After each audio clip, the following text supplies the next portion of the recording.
Hai Sahabat Homers, kembali lagi di channel Home Narasi. Untuk kisah kali ini, kita punya cerita berjudul Open Trip. Sebelum kita mulai, jangan lupa tekan tombol like dan subscribe channel ini, serta aktifkan juga lonceng notifikasinya agar tidak ketinggalan cerita-cerita lainnya. Langsung saja, kita masuk ke ceritanya. Gusti dan Aji kebetulan sama-sama mendapat jatah cuti di tempat kerjanya. Jatah cuti selama 5 hari membuat mereka harus menggunakannya sebaik mungkin. Salah satu yang terpikirkan oleh mereka adalah liburan. Mereka sempat mengajak beberapa teman yang lain, namun mereka tidak mendapatkan jatah cuti. Makanya hanya mereka berdua saja. Gimana nih Gus? Tidak mungkin kan kita menyewa mobil kalau hanya berdua saja? Tanya Aji bingung setelah beberapa kali menghubungi teman-temannya. Iya ya, kalau hanya berdua pengeluaran bakalan membengkak. Gusti pun juga menyadarinya.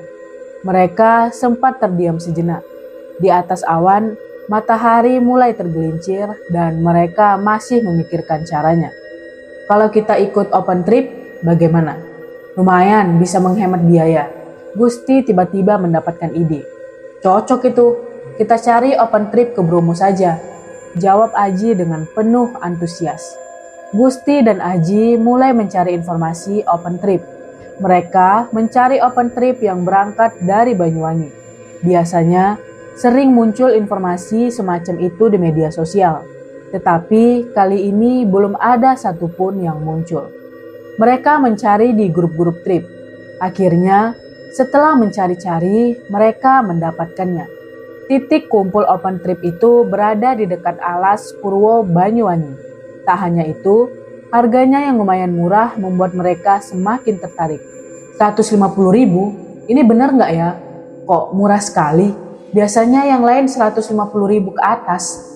Gusti sempat mengungkapkan keraguan yang ada di hatinya. Mungkin itu rezeki kita, makanya dapat yang murah. Sudahlah, langsung daftar saja, jangan ragu-ragu. Pinta Aji yang membuat keraguan Gusti mendadak sirna. Mereka akhirnya mendaftar. Gusti mengirim pesan pada nomor yang tertera lengkap dengan data dirinya. Aji hanya bisa menyimak sambil membayangkan liburan di Bromo. Dia sudah lama ingin ke sana, apalagi saat melihat postingan orang-orang. 10 menit setelah mengirim pesan, pihak open trip memberikan balasan. Mereka sudah terdaftar dalam trip ke Bromo. Untuk pembayaran bisa dilakukan di akhir trip. Pesan itu membuat keduanya jingkrak-jingkrak kegirangan. Gusti dan Aji mulai melakukan persiapan malam ini. Mereka harus membawa berbagai peralatan yang sesuai dengan arahan pihak panitia trip. Tidak lupa, mereka juga membeli bekal makanan yang cukup, biar di dalam perjalanan tidak kelaparan. Ketika persiapan sudah lengkap, Gusti dan Aji memutuskan untuk pulang ke rumah masing-masing. Karena takut kesiangan, mereka memutuskan untuk langsung tidur setelah sampai di rumah. Keesokan harinya, mereka berkumpul di tempat yang sudah ditentukan oleh pihak open trip. Namun, sayangnya, ketika sampai di sana, belum ada orang sama sekali. Bahkan, busnya tidak ada. Gusti dan Aji celingak-celinguk mencarinya. Apa busnya belum datang ya Gus? Tanya Aji sambil melihat ke jalan. Aku tidak tahu. Kalau dilihat dari jadwalnya kemarin, harusnya belum datang. Gusti menjawab sambil membenahi tali tasnya. Karena belum terlihat, mau tidak mau mereka harus menunggu di sana. Mereka memilih duduk tepat di pinggir jalan dan menjadi pusat perhatian para pengendara yang lewat. Hingga 10 menit berselang, tidak ada orang yang datang lagi. Hal itu membuat Aji mempunyai firasat buruk. Kok yang lain belum datang ya Gus? Apa yang berangkat dari sini hanya kita saja? Tanya Aji yang bagian belakang lehernya mulai terasa berat. Mungkin hanya kita yang berangkat dari sini Ji. Open trip jarang ada peminatnya. Biasanya open trip jadi pilihan terakhir. Persis seperti yang kita lakukan. Gusti mencoba menenangkan temannya yang tampak gusar. Aji mengangguk. Dan tangannya terus mengusap-ngusap bagian belakang leher supaya bisa tenang. Baru saja mereka berhenti mengobrol, bus berwarna hitam dengan gagahnya menepi. Mata Agus dan Aji melebar. Mereka terpukau dengan bus yang datang. Bus hitam besar itu terlihat mewah dan elegan. Ketika bus berhenti tepat di depannya, laki-laki memakai kaos hitam dan topi hitam turun dari sana. Gusti dan Aji sudah berdiri untuk menyambut kedatangannya. Saat laki-laki berdiri 5 cm di depannya, mereka melihat wajah laki-laki itu tampak pucat. Aji sempat terbengong sebentar. Tubuhnya mendadak merinding. Apalagi saat dia cermati dengan teliti orang itu. Bibirnya ikut memucat. Apa orang ini sakit ya? Batin Aji yang diserang dengan berbagai pertanyaan. Apa kalian sudah siap?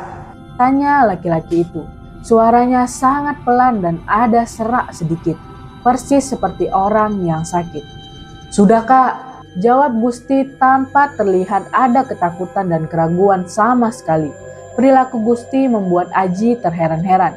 Temannya itu tidak menaruh curiga sedikit pun. Laki-laki itu mempersilahkan mereka untuk masuk ke dalam bus. Gusti yang paling semangat. Dia berjalan lebih dulu, sedangkan Aji masih dirundung kebimbangan. Selama berjalan, dia disibukkan dengan pertanyaan yang dihadirkan oleh dirinya sendiri. Sebelum naik ke bus, Gusti sempat menanyakan biaya yang harus dibayarkan. Namun, laki-laki itu meminta Gusti menyimpannya karena pembayaran dilakukan di akhir. Mendapat angin segar, Gusti bertambah semangat. Dia naik dengan begitu gesit dan sempat meninggalkan Aji yang masih tampak ragu-ragu menaiki bus itu. Ketika di atas, Aji memandangi satu persatu bangku bus itu. Entah kenapa, suasana di dalam itu seperti gelap dan senyap. Padahal masih pagi. Dia melihat bangku bus itu penuh. Anehnya, para penumpang menutup wajahnya dengan kain hitam. Kain yang digunakan hampir sama semua. Pemandangan semacam itu membuat tubuhnya kembali merinding. Dia berkali-kali menelan ludah dan terus berjalan mencari di mana Gusti duduk. Gorden kaca bus juga ditutup. Aji masih tidak bisa mencerna suasana gelap yang ada di dalam bus ini. Seharusnya, meskipun ditutup gordennya, masih ada sedikit cahaya yang bisa menembusnya. Tapi entah kenapa bus ini tidak ada pencahayaan sama sekali. Suasananya menjadi seperti di malam hari. Aji duduk di sebelah Gusti. Dia melihat temannya itu tampak biasa dan tenang. Seolah-olah tidak ada yang aneh. Bahkan dia mulai mengeluarkan makanan yang ada di dalam tasnya. Kamu mau, Ji? Gusti menawarkan makanan pada Aji yang masih terbengong. Gus, kamu tidak merasa ada yang aneh begitu? Aji menepis makanan dari temannya dan mulai berbicara serius. Aneh apa sih, Ji? Jelas-jelas tidak ada apa-apa. Gusti menggerutu. Dia mulai kesal dengan Aji yang sejak tadi tampak khawatir. Padahal dia ingin liburan kali ini benar-benar berkesan untuknya. Coba kamu perhatikan penumpang lain. Semuanya pakai penutup kain hitam. Seru Aji sambil menunjuk bangku-bangku penumpang lain. Gusti mengikuti arah kemana jari telunjuk Aji berjalan. Dan dia juga melihat penumpang itu persis seperti yang Aji lihat. Tetapi dia menganggap hal itu hal yang wajar. Aji seketika menepuk jidat. Dia benar-benar heran dengan temannya itu. Bagaimana bisa? Dia tidak menaruh curiga sama sekali. Kalau begitu, coba kamu perhatikan suasana di bus ini. Harusnya meskipun ditutup gordennya, masih ada cahaya yang menembusnya. Tapi di bus ini tidak ada cahaya sama sekali. Seolah-olah kita berangkat di malam hari. Padahal ini masih pagi. Aji kembali ingin menyadarkan temannya, mumpung belum terlambat. Mungkin memang bawaan busnya begitu. Ayolah Ji, jangan parno begitu. Kita nikmati saja liburan kita ini. Masa iya kita batalin open trip ini? Gusti merajuk. Dia memohon pada Aji agar tidak membatalkan open trip kali ini. Aji tidak bisa menolak. Dia juga merasa kasihan dengan temannya. Bus mulai berjalan. Dia berharap tidak terjadi apa-apa pada mereka ketika laju bus mulai cepat. Di tengah perjalanan, Aji tidak bisa tidur. Dia coba memejamkan mata sejak tadi, namun tetap saja tak berselang lama matanya terbuka. Di sebelahnya, Gusti sudah tertidur dengan sangat pulas. Saking pulasnya, dia coba gerakkan tubuhnya, tetap saja dia tidur dan sampai mendengkur. Di sepanjang perjalanan tadi, Aji tak pernah mau mengedarkan pandangannya ke sekitar. Matanya hanya berfokus pada bangku depan atau samping kiri tempat di mana Gusti sedang tertidur pulas. Karena tidak bisa tidur, Aji memutuskan untuk mengambil makanan di tasnya. Belum juga ketemu, dia malah mendengar isak tangis di bangku belakang. Awalnya, tangisannya terdengar begitu pelan, namun lama-kelamaan semakin keras. Setelah dia coba dengar baik-baik, ternyata bukan hanya satu orang yang menangis. Suara tangis itu membuat lehernya kaku. Aji terus mencoba menggerakkannya. Dia ingin melihat ke belakang dan mencari tahu kenapa mereka menangis bersamaan. Saat dia berhasil menggerakkan kepalanya, dia tidak melihat apa-apa. Bangku kosong masih sama seperti tadi. Penumpangnya tertutup kain hitam. Siapa yang menangis tadi? Kenapa kok posisinya masih sama semua? Batin Aji sambil menelan ludahnya berkali-kali. Butiran-butiran keringat mulai bermunculan. Aji memilih kembali duduk dan mengambil makanan yang ada di dalam tasnya. Dia menikmati makanan ringan yang kemarin dia beli sambil menatap bangku bus. Bangku yang ada di depannya ini persis seperti bangku bus lama. Padahal bodi bus yang dia tumpangi tadi tampak baru. Karena tidak mau larut dalam pikiran yang buruk, Aji buang jauh-jauh pikiran itu. Makanan yang ringan sejak tadi dia makan sudah mulai menipis. Saat mengambil makanan yang ada di dalam bungkus, Aji mencium bau anyir darah. Sontak kedua matanya terbelalak. Bau darah siapa ini? Batinnya. Aji sampai menaikkan bahu tubuhnya karena merinding. Aji tidak mau melihat ke belakang atau ke sebelahnya. Dia masih fokus makan dan menatap bangku yang ada di depan. Tiba-tiba ada suara lirih persis berada di depan telinganya. Refleks, dia menengok, tetapi sama saja keadaannya tidak berubah. Posisi para penumpang masih sama. Aji semakin tidak nyaman. Rasa takut yang benar-benar memeluknya sangat erat. Aji yang sudah tidak kuat mencoba memejamkan mata. Belum sampai 5 menit, dia sudah mendengar suara cekikikan di belakang. Bahkan suaranya berubah-ubah bergantian antara menangis dan cekikikan. Saking takutnya dan tubuhnya kian menggigil, Aji membangunkan Gusti. Dia menyenggol tubuh temannya berkali-kali. Gusti hanya mendeham lalu kemudian tidur kembali. Aji yang semakin dibuat kesal langsung menggerakkan tubuhnya lebih kuat lagi. Kepala temannya itu bergerak dan matanya membuka. Ada apa Ji? Ganggu tidur saja kamu itu, gerutunya. Aji pun meminta Gusti bertukar tempat karena ingin tidur lagi. Gusti tidak mau berdebat dan memilih mengalah. Setelah pindah, dia kembali tertidur. Aji hanya bisa menggeleng melihat tingkah temannya yang tampak begitu santai. Dia yang tidak bisa tidur senyenyak temannya memilih untuk membuka gorden jendela. Betapa terkejutnya saat melihat keadaan luar bus yang tampak gelap seperti malam. Ia sempat mengusap-usap matanya berkali-kali karena tidak percaya. Ia merasa heran karena seharusnya perjalanan yang baru dapat setengah ini masih berada di pagi. Tapi kenapa malah di luar tampak seperti malam hari? Karena tidak mau berfokus dengan suara tangisan itu, Aji memilih mengamati setiap jalan yang dia lalui bus ini. Dia mendapati keanehan pada jalan tersebut. Sejak tadi, dia tidak menemukan satu pun penerangan jalan. Padahal, dimanapun jalan, biasanya ada penerangan di pinggirannya. Sebenarnya ini tempat apa? Aji terus bertanya-tanya pada dirinya sendiri. Keanehan yang terus dia rasakan membuat rasa takut tumbuh matang di benaknya. Usai bosan melihat jalan yang bentuknya nyaris sama semua, Aji menengok jam yang ada di tangannya.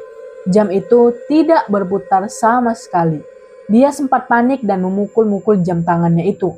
Namun, tetap saja, jam tangannya itu tidak hidup. Padahal, baru beberapa hari yang lalu dia mengganti baterainya. Tapi kok jamnya mati lebih cepat. Aji yang masih penasaran melepas jam tangannya itu. Dia membuka penutup baterainya dengan peralatan seadanya. Hampir 5 menit berlalu, dia akhirnya berhasil membukanya. Ketika melihat isinya, Aji tidak bisa berkata apa-apa. Bibirnya menganga dan matanya sedikit terbuka lebih lebar. Hal itu dikarenakan baterai yang ada di jam tangannya menghilang. Tangannya sampai gemetar saat ia memasukkan jam itu ke dalam tas. Selesai memasukkan dan menutup tasnya, dia mendengar ada yang memanggil namanya. Suara itu seperti seorang perempuan. Aji tetap menghadap ke depan. Dia tidak mau mengubris seruan itu. Aji, Aji. Lagi-lagi ada perempuan memanggilnya. Kali ini suaranya lirih dan diiringi dengan sedikit tangisan. Suara-suara itu membuat detak jantungnya berdetak tidak karuan. Aji memejamkan mata. Dia tidak mau mencari sumber suara itu. Saat ini, satu-satunya yang dia inginkan adalah berakhirnya semua ini. Dia ingin bus cepat sampai dan tidak lagi merasakan hal-hal mengerikan. Belum sampai 10 menit dia memejamkan mata, tiba-tiba saja ada yang menyentuh telinganya. Aji belum mau membuka matanya. Dia pikir Gusti sudah bangun dan mengajaknya bercanda. Tak berselang lama, kembali ada tangan yang menyentuh pipi sebelah kanannya. Aji sontak membuka mata dan langsung menatap Gusti. Seketika, dia memegangi kepala dan menggeleng sampai 7 kali. Ternyata temannya itu masih tertidur dengan sangat nyenyak. Tidak mungkin dia bisa secepat itu menarik tangannya dan pura-pura tidur. Kalau Gusti tidur, siapa pelakunya? Batinnya dengan terbengong-bengong. Napasnya mulai terasa berat. Berkali-kali dia muntahkan nafas itu supaya bisa membuat dirinya tenang. Aji kembali mendengar ada yang memanggilnya. Dia yang sudah tidak kuat membangunkan Gusti. Gusti lagi-lagi menguap dan membuka matanya dengan sangat berat. Ada apa lagi, Ji? Tanya Gusti sambil menguap dengan sangat keras. Gus, sebaiknya kita turun dari bus ini. Sejak kamu tidur tadi, aku hampir setiap saat merasakan keanehan. Mana bisa, Ji? Ini kan bus pariwisata, bukan bus kota yang bisa berhenti kapan saja dan seenaknya. Gusti kembali menguap usai menjawab pertanyaan Aji. Aji mendengus kesal. Dia mencoba memikirkan cara supaya dia bisa keluar dari bus ini. Langkah pertama yang dia lakukan adalah mengamati setiap jengkal bus ini. Siapa tahu dengan begitu dia bisa menemukan celah untuk keluar. Dia mulai menjalankan langkah pertamanya. Dia mengamati kaca yang ada di sebelahnya hingga melihat bangku belakang. Kedua matanya melihat wajah para penumpang bus itu. Hampir semua wajahnya pucat dan bibirnya membiru persis seperti wajah panitia tadi. Aji sudah kehabisan kata-kata lagi. Bahkan kali ini dia menyerah dan membiarkan rasa takut menggigit tubuhnya sampai habis. Gusti yang sempat tertidur lagi tiba-tiba terbangun. Sambil menguap, dia mengambil makanan yang ada di dalam tas. Apa kamu tidak lapar? Tanya Gusti sambil menyodorkan makanan yang dia pegang. Aji yang masih ketakutan hanya bisa menggelengkan kepala saja. Tak berselang lama, saat Gusti melihat kaca yang ada di sebelah kiri temannya, dia tampak terkejut. Kaca itu mengeluarkan darah. Gusti refleks berteriak. Kamu kenapa? Aji sontak ikut melihat ke arah kaca. Ada darah, Ji. Apa kamu tidak melihatnya? Tanya Gusti sambil melototi kaca itu. Aji mengecek lagi. Kaca itu tidak ada apa-apa. Gusti pun melihat lebih dekat dan bahkan sambil memegang kaca itu. Darah itu hilang sekejap. Sumpah, tadi aku melihatnya sendiri, Ji. Gusti menggeleng tidak percaya karena darah itu hilang sekejap. Kamu baru mulai merasakan keanehan bus ini kan? Kalau aku sejak tadi, ujar Aji dengan nada tinggi. Gusti yang semula tampak tenang, kini raut wajahnya penuh dengan ketakutan. Dia bertanya jalan keluar pada temannya itu. Aji hanya menggelengkan kepala. Dia pun beranjak dan ingin berjalan ke belakang. Namun, ketika membalikkan tubuhnya, ada pocong persis berada di depannya. Wajahnya rusak, penuh nanah dan kedua matanya bercucuran darah. Seluruh tubuhnya gemetar melihat pocong itu. Bibirnya terasa kaku dan sulit digerakkan. Dia hanya bisa mengedipkan mata berharap pocong yang ada di depannya menghilang. Aji langsung menarik tubuh temannya itu hingga terduduk kembali. Napas Gusti tersenggal-senggal. Tubuhnya masih menggigil. Aji mencoba menenangkannya. Apa pocongnya sudah hilang? Gusti sudah mulai berbicara. Dia bertanya pada Aji dengan bibirnya yang masih bergetar sendiri. Sudah, Aji mengangguk. Gusti pun kembali membuat rencana. Kali ini, dia akan berjalan ke depan dan meminta supir bus berhenti secepatnya.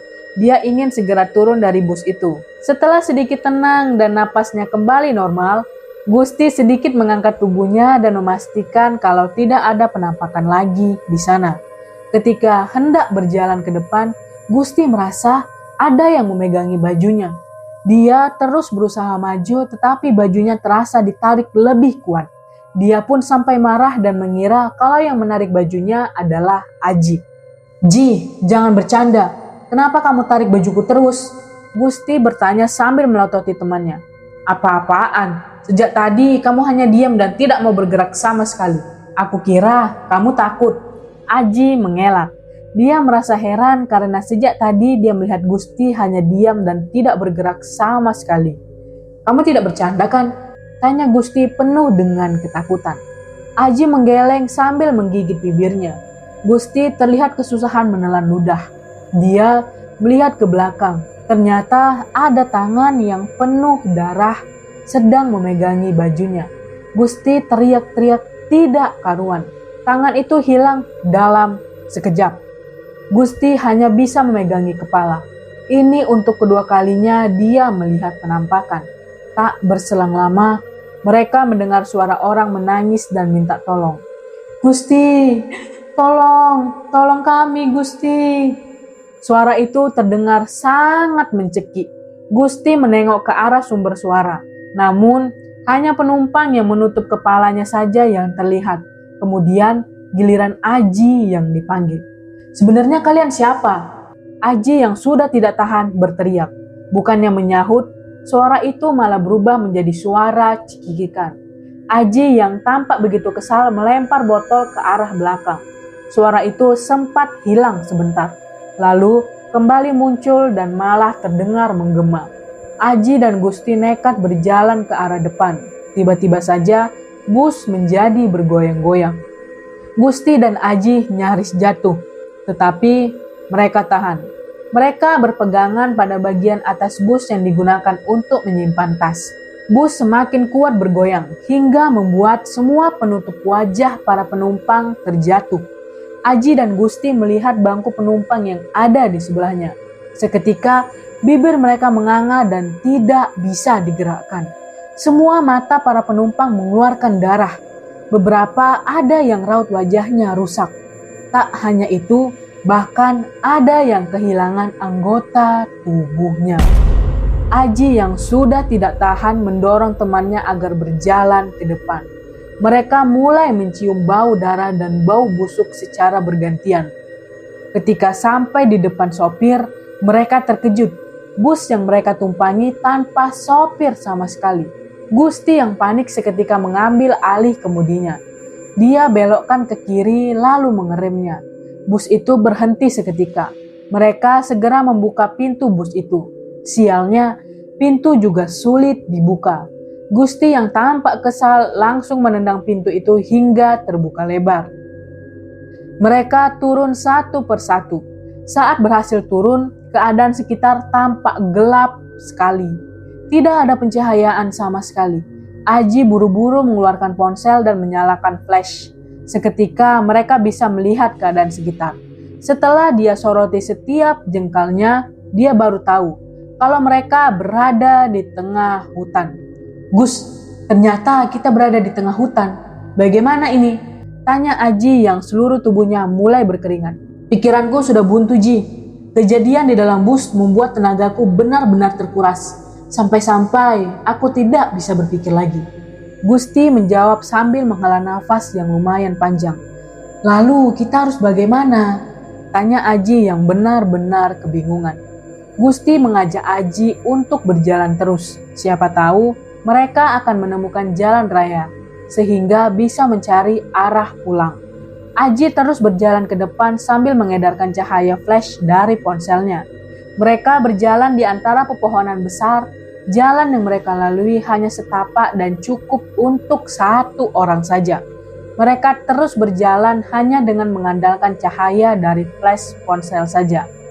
Dari tadi kita berjalan, tapi belum ada tanda-tanda kalau ada jalan raya, Gus. Mungkin di depan lagi ada, Ji. Kita jangan menyerah dulu. Jawab Gusti yang nafasnya terdengar kian memberat. Rasa lelah mulai menghampiri mereka. Ketika berjalan lumayan jauh, Aji melihat ada rumah-rumah yang terbuat dari kayu. Melihat itu, dia langsung berpikir kalau ada perkampungan di sana. Ia merasa sedikit lega. Dia memberitahu Gusti soal rumah-rumah yang dia lihat. Temannya itu langsung mempercepat langkah dan menarik tangannya supaya segera sampai di sana. Ketika berada di jalan setapak yang kanan kirinya dipenuhi rumah-rumah, mereka malah terbengong. Rumahnya itu semua terbuat dari anyaman bambu, persis seperti rumah zaman dulu. Mereka tidak menyangka, di tahun sudah lumayan maju ini masih ada perkampungan yang rumahnya seperti itu. Tak hanya itu, penerangan kampung yang mereka singgahi pertama kali ini hanya terlihat di dekat perempatan saja, selainnya gelap. Aji menyoroti setiap rumah berharap ada orang yang masih bangun dan duduk di luar. Namun, tidak ada siapa-siapa. Bahkan mereka juga tidak mendengar ada suara serangga atau hewan malam lainnya. Aneh sekali, Gus. Sejak tadi aku soroti rumah yang ada di sebelah kita, tidak ada orang satupun. Apa ini kampung mati ya? Tanya Aji yang kembali mulai berpikiran buruk. Kita datangi saja salah satu rumah yang terlihat lebih bagus. Siapa tahu mereka mau membantu kita. Gusti memberi usulan yang tentu saja langsung Aji terima. Aji mulai berjalan lagi mencari rumah yang terlihat lebih bagus dari yang lainnya. Dia terus berjalan menelusuri jalan setapak itu. Di belakangnya, Gusti membuntutinya. Karena suasana sekitar gelap, dia hanya memegangi baju Aji dan mengikuti kemana temannya itu berjalan. Langkah Aji berhenti tepat di sebuah rumah yang halamannya lebih luas dari rumah lainnya. Dia sempat bertukar pendapat dengan Gusti, lalu akhirnya memutuskan untuk memasuki halaman tersebut. Mereka berjalan menuju pintu yang tampak reot. Rumah yang terbuat dari anyaman bambu tersebut semakin jelas. Yang semakin membuat heran adalah tidak adanya jendela. Jadi rumah itu hanya ada satu pintu saja. Aji mengetuk pintu dengan sangat pelan. Pandangannya terus menjelajahi setiap jengkal rumah itu. Ketukan pertama tadi tidak mendapat jawaban. Aji berbalik menatap Gusti. Dia meminta pertimbangan. Tiba-tiba saja ada tangan yang berlimpah darah berjalan di pundak Aji. Gusti yang melihat itu sontak berteriak dan berlari. Aji terkejut lalu menatap ke belakang. Ternyata ada perempuan dengan mata dan wajahnya dipenuhi darah. Ia sempat gemetar lalu berusaha sekuat mungkin untuk lari dari sana. Mereka berjalan tak tentu arah. Nafasnya memburu dan detak jantungnya berdetak tidak beraturan. Setelah merasa cukup lama berlari, mereka berhenti. Aji menyalakan flash ponselnya untuk mengamati sekitar. Ternyata mereka masih di halaman rumah tadi. Gus, dari tadi kita hanya memutari halaman rumah ini saja, kata Aji ngos-ngosan. Gusti yang masih sedikit menunduk karena sedang mengatur napasnya hanya bisa melambaikan tangan saja. Aji pun mulai menyoroti setiap jengkal rumah itu. Tetapi anehnya tidak ada jalan keluar. Aji masih belum percaya. Dia coba ingat-ingat lagi jalan yang tadi mereka gunakan untuk masuk ke sini. Seingatnya jalan itu selurus dengan pintu rumah. Namun setelah dia runtut dari pintu, tetap saja jalan itu tidak ada. Malah hanya ada gundukan tanah yang di atasnya ada pohon pisangnya. Gus, alamat sudah. Kita bakalan di sini selamanya. Aji berkata dengan gemetar. "Maksudmu apa?" tanya Gusti yang mulai mengangkat tubuhnya. "Lihat, jalan yang kita gunakan untuk masuk ke sini sekarang tertutup gundukan tanah," seru Aji sambil menyoroti gundukan yang lumayan tinggi itu. Gusti langsung menyambar ponsel Aji untuk memastikan sendiri. Dan ternyata benar, halaman itu dikelilingi oleh gundukan tanah. Gusti dan Aji terduduk pasrah. Mereka tidak tahu harus mencari jalan keluar kemana lagi. Kini yang bisa ia lakukan hanya merapalkan doa saja. Belum selesai berdoa, tiba-tiba saja di depan mereka ada kepulan asap besar. Asap itu kian membesar hingga membuat mereka terbatuk-batuk. "Lari, Ji!" Gusti beranjak dan mengajak Aji berlari. Mereka berlari sambil menutup mulut dan hidungnya. Mereka terus berlari mengitari halaman mencoba menghindari asap itu. Tak berselang lama, asap tadi pun menghilang. Aji dan Gusti berhenti. Mereka kembali ngos-ngosan. Belum selesai nafasnya tersenggal-senggal, mereka mendengar suara cikikikan dari atas pohon. Gusti dan Aji tidak berani melayangkan pandangannya ke atas. Mereka hanya bisa saling pandang dan menggeleng bersama. Gusti berjalan duluan membelakangi pohon yang menjadi sumber suara itu. Aji lalu menyusul. Mereka berjalan sambil berharap menemukan adanya jalan keluar. Baru beberapa langkah berjalan, mereka mendengar suara gemuruh yang begitu keras. Aji yang lupa menyalakan flash seketika merogoh ponselnya di kantong lalu mengarahkan cahaya ponselnya ke arah di mana suara itu muncul. Entah kenapa, gundukan yang ada pohon di atasnya tadi menghilang. Kini halaman itu memiliki jalan keluar. Tanpa berlama-lama, Aji menarik tangan Gusti dan berlari mengarah ke sana. Namun, saat hampir dekat, mereka melihat dua pocong sedang berdiri di sana. Mereka seolah berjaga di jalan itu. "Gus, lihat ada putih-putih berdiri di sana," kata Aji. "Itu pocong, Ji. Bagaimana ini?" tanya Gusti ketakutan. Dia hanya bisa menggigit bibir bawahnya. Tubuhnya sudah benar-benar lemas. Serangkaian kejadian sebelum ini membuat tenaganya benar-benar menuai begitu saja. "Mau tidak mau, kita harus lewat, Gus.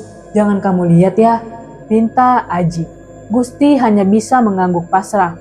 Dia kencangkan pegangannya di baju Aji dan mulai menutup matanya. Aji berusaha sekuat mungkin untuk tidak takut. Dia berjalan agak cepat dan berlari ketika berada di depan dua pocong yang berdiri berhadapan itu. Akhirnya mereka berhasil menghilang. Anehnya, perkampungan yang dipenuhi rumah itu menghilang. Kini berubah menjadi pepohonan lagi. Aji dan Gusti terus berjalan hingga mereka menemukan pohon beringin yang sangat besar sekali. Mereka memutuskan berhenti di sana. Mereka sendiri tidak tahu apakah keputusan mereka benar atau salah karena berhenti di pohon beringin yang begitu besar. Pohon yang orang-orang sebut banyak penghuninya. Dan benar saja, belum 10 menit mereka berhenti, ada sosok hitam besar dengan mata merah melotot muncul di hadapan mereka. Gusti dan Aji yang sudah lemas karena seluruh tenaganya terkuras, seketika pingsan. Pandangan mereka tiba-tiba memudar lalu menjadi hitam semua. Bangun-bangun, mereka sudah berada di salah satu rumah yang dikerubungi banyak orang. Saat membuka mata, mereka terperanjat dan seketika duduk. Orang-orang yang ada di sekitarnya menatap mereka dengan tatapan heran. "Maaf, kita di mana ya?" tanya Aji yang masih belum bisa mencerna semuanya. Dia mencoba mengingat-ingat kembali apa yang terjadi. Seingatnya, mereka pingsan saat melihat sosok hitam besar dengan mata merah melotot di bawah pohon beringin besar. "Kami menemukan kalian pingsan di hutan belakang rumah," kata salah satu dari mereka. Aji dan Gusti memilih diam. Jika dirunut dari perkataan orang tadi, hutan yang kemarin mereka singgahi dekat sekali dengan rumah penduduk. Tiba-tiba, seorang kakek-kakek dengan belangko di kepala meminta semua untuk menepi. Seketika, sekumpulan orang itu menepi dan memberikan jalan untuknya. "Kalian itu bagaimana? Ada orang yang baru sadar dari pingsan malah kalian kerumuni. Biarkan dia menghirup udara segar dulu," kata kakek itu terbatuk-batuk. Kakek itu meminta salah satu warga mengambil air putih. Orang itu langsung berdiri dan mengambil 2 gelas air putih untuk Gusti dan Aji. Mendapat air putih, mereka meneguk air putih itu secepat mungkin. Air itu habis dalam waktu sekejap. Hal itu membuat para warga terheran-heran. Seteguk air itu membuat mereka tenang. Kakek tadi ternyata sudah berpengalaman menangani orang-orang seperti Aji dan Gusti, sehingga dia tahu apa yang harus dia lakukan. Bagaimana bisa kalian pingsan di tengah hutan malam-malam sampai pagi tadi? Aji dan Gusti bercerita secara bergantian. Semua warga tercengang, bahkan ada yang tubuhnya merinding. Matanya melotot dan bibirnya menganga. Kalian yakin? Sahut salah satu dari mereka. Kakek yang tadi menepis paha orang itu. Orang itu mengganggu lalu menundukkan kepala. Aji kembali melanjutkan ceritanya sampai mereka bangun di tempat tersebut. Kakek-kakek tadi hanya manggut-manggut. Salah satu dari mereka bertanya pada kakek-kakek itu soal apa yang sebenarnya terjadi. Kakek itu menjelaskan kalau Aji dan Gusti menaiki bus gaib. Bus itu adalah salah satu bus yang mengalami kecelakaan di hutan belakang.